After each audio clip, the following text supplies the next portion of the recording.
Hi there, it's PJ here. Welcome back to my YouTube channel.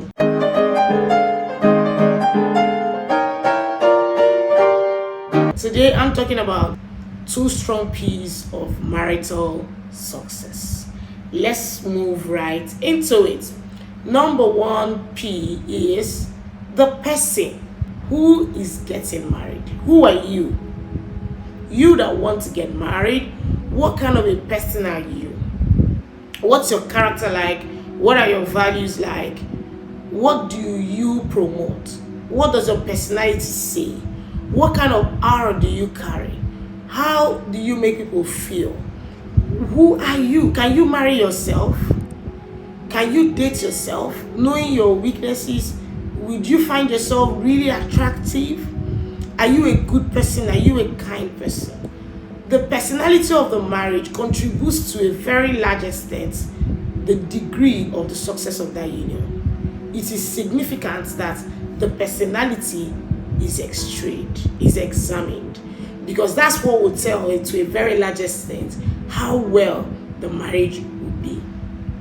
The other side of the person is, who do you want to get married to? There are three combinations you should never have in a human being that you want to marry. You see a religious person, you need to run away from a religious person. Having a form of godliness, sanctimonious personality, but denies the power thereof, the power to become, the power of character.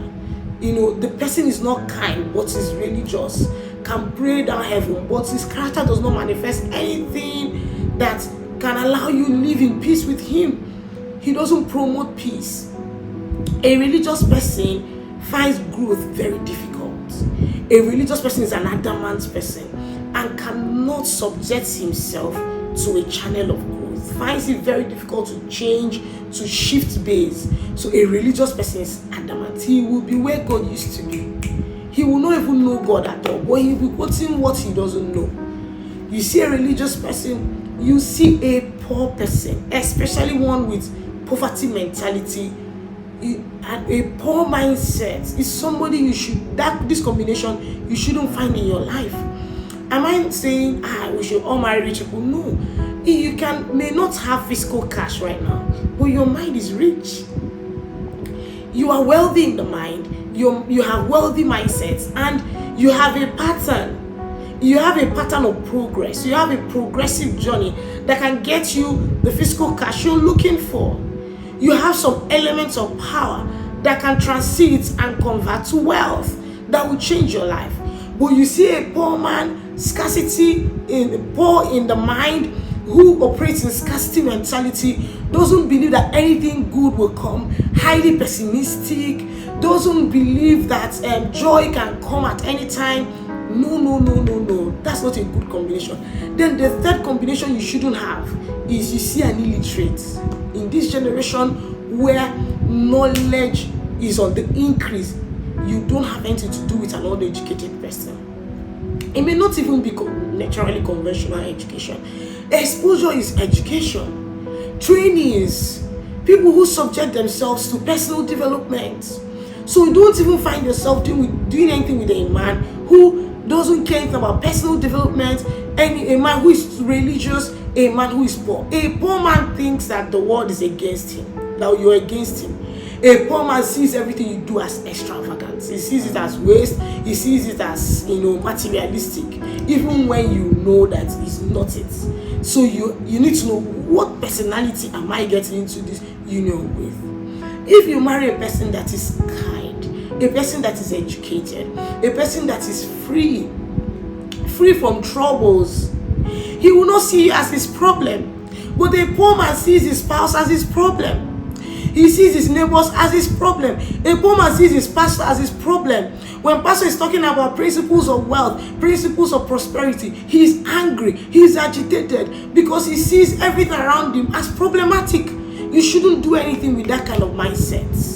You shouldn't do anything with a mindset who is not willing to demonstrate the power of transformation that God has brought on his inside.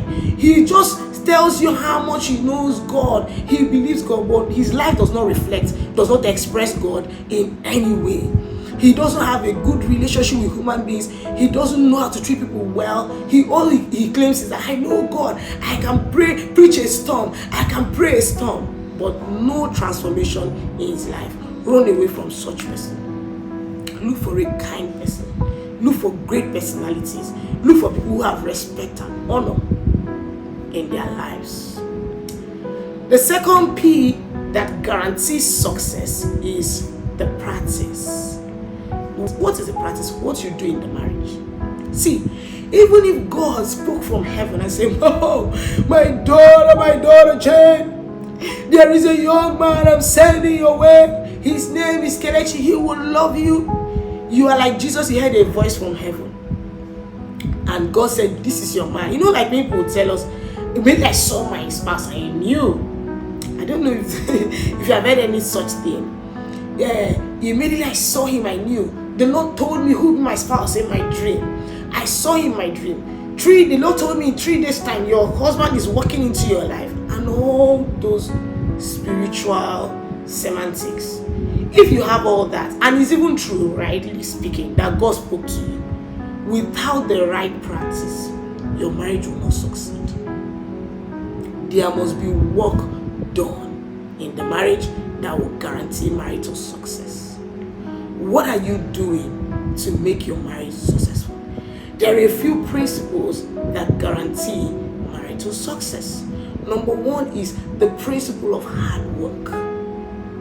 This is where you begin to put in commitment, keen interest into your union. You are making up your mind to say, I want to make this marriage work by all means. So I'm going to take out time to understand my spouse, understand how to make my spouse happy, understand how to adapt to my spouse, and make this marriage work. So even though you are at work, even though you are at school or wherever you find yourself, you are thinking about how to be a better person and how to make your marriage better. There was a principle of work. There was a principle of sacrifice. There was a principle of alignment. There was a principle of adaptation. See, in adaptation, you don't adapt to another man's wife or adapt to, another husband. You have to adapt to the peculiarities of your husband. Oh, my husband loves football so much. I mean, that's not even my husband. I'm just saying, you have to adapt to that personality. My husband loves to eat beans. Adapt to your husband's personality. Please don't come for me and say, why are we not preaching to men? Why are we only preaching to women? Receive your own counsel first. It doesn't matter. Do your principle. It will work for you. That's the first thing. Once there is hard work in your marriage, forget about who is talking to who and who is not talking to you. Once there is hard work, you will see the results. If you prepare for an exam, you will pass. Forget about how the lecturer twists the question. Prepare for the exams, you will pass. So this is very crucial.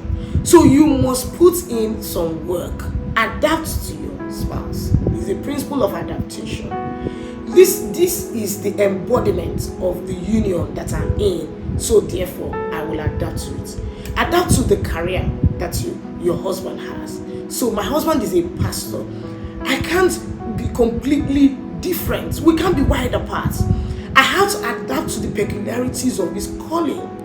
So if I find that the calling demands prayers, demands counseling, demands, I adapt to that calling. I adapt to that personality.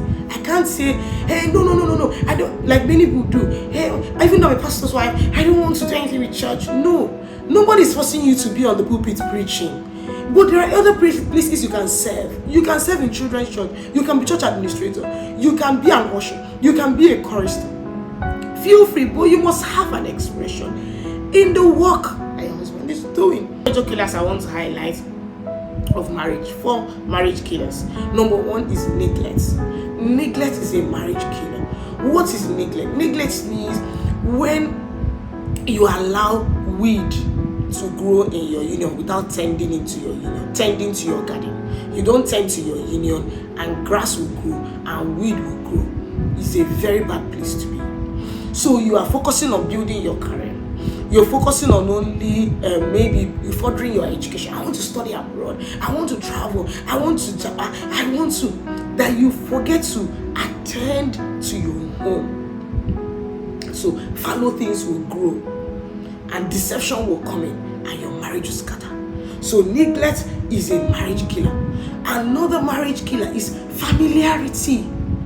When you refuse to remember that you married a king, yes, your husband is the king of the dynasty. So because of influences from social media and all of that, you commonize such a treasure that God packaged and puts in your hand.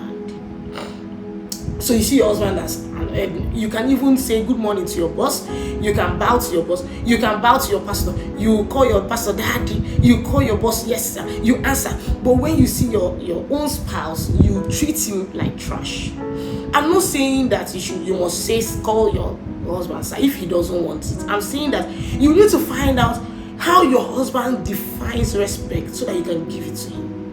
What are the things he calls respect? What is it that when you do to him, he will say he will feel disrespected? How do you speak to your husband in the public? A woman whose husband used to help in domestic chores had visitors come around and immediately called the man who was attending to the visitor and said, "Hello, my friend, go and fry that plantain." You see, that was a typical example of abuse of a man. So you want to demasculine him, you want to dehumanize him because you feel that there are no gender roles. No, there are biblical views to gender roles.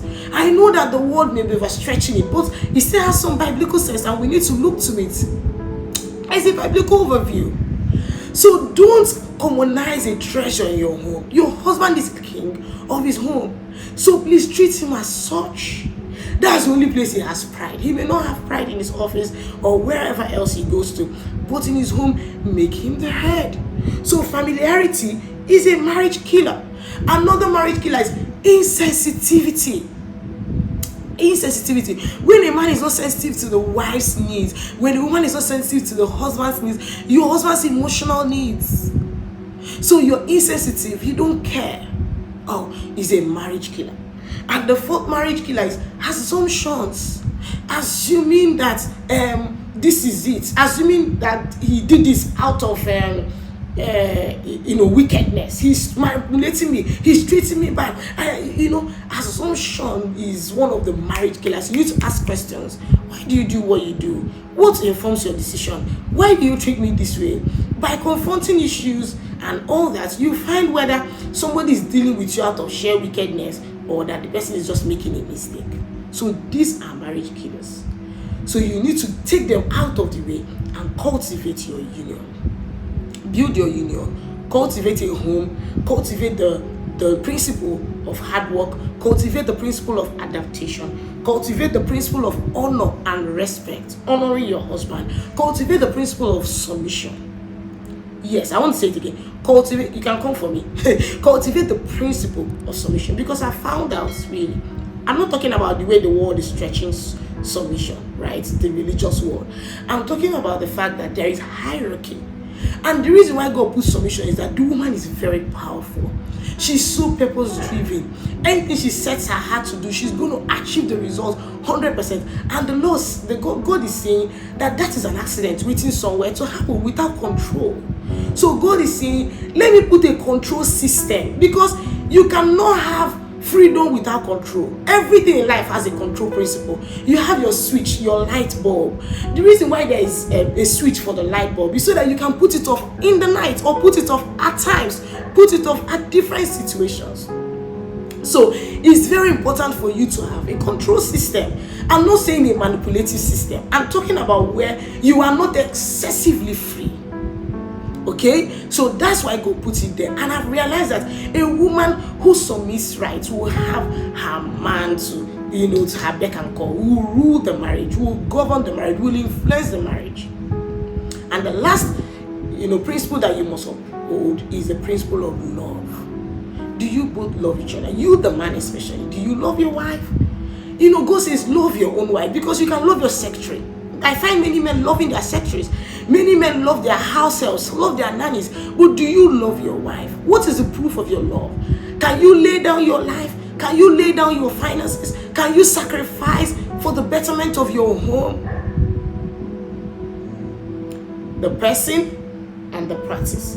there is a third one, which is the product. So this third one happens by default. Once the person is right and then the practice is correct, the product, the result of the marriage will be bliss, will be peaceful. So stop bothering about, oh, my marriage, the bliss. No, bother about who you are and bother about what you do in the marriage. Forget about the product. You're going to have a beautiful marriage. Thank you so much for watching. I hope you enjoyed this video. If you have any questions or comments, please send to us. Remember to like, to share, and to subscribe to this channel so that many marriages are liberated just like yours. Thank you so much. It's your girl, PJ. See you same time and same place.